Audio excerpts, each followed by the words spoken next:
Inilah wajah baru seputar Indonesia. Ke bahan pertimbangan kepada rakan-rakan lun saudara-saudara memandu dan lusilun pu yang kan lupasannya yang lupanya adalah bukan sekedar sandiwara. Kau sandiwara kau propaganda puto-puto yang ditebit dari hati sanubari itu. Lun hanya lupungan hati dan hanya lupungan Allah. Yo tu, dong harap Bakal memandung saudara yang na di kampung lingungnya, nyo kampung tu tu. Boleh pemenang dia. Cara minta, iban cara mirahnya menang. Karena apa kan? Nyo menang bak rundon. Apabila munyo rundon, hanetem.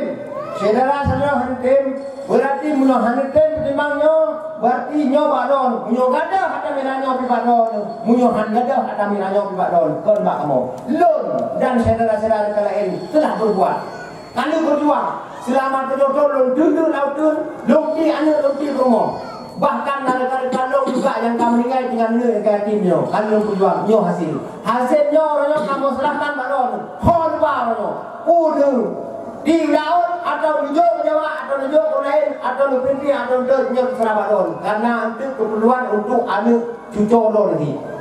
Lun kalau lo berkorban segala-galanya untuk ngaceh urol. Nyo yang lo pegahnya adalah betul-betul dari hati sanubari lun. Kalau yang pegah karena memang betul lo, memang nyo kenyataan. Si betul tuan ini kepada rekan-rekan lo memandung. Mari kita tambah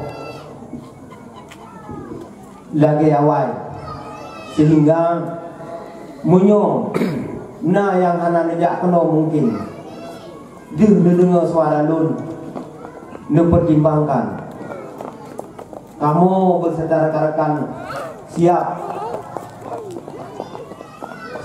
muyak cok urung-urung rekan-rekan lun yang merupakan musuh KCB ataupun Hana Musafat karena pakai dengan pada pegang kuno igok yang bijaknya niat kuno celeno mendung hanya sementara uyak cok keuntungan jadi ono mentang yang dia minta sampaikan makalanya karena waktu cukup singkat lebih dan kurang belum balat yang maaf belum tuan akhiri hadanallahu wa yakum ajma'in. Wassalamualaikum warahmatullahi wabarakatuh.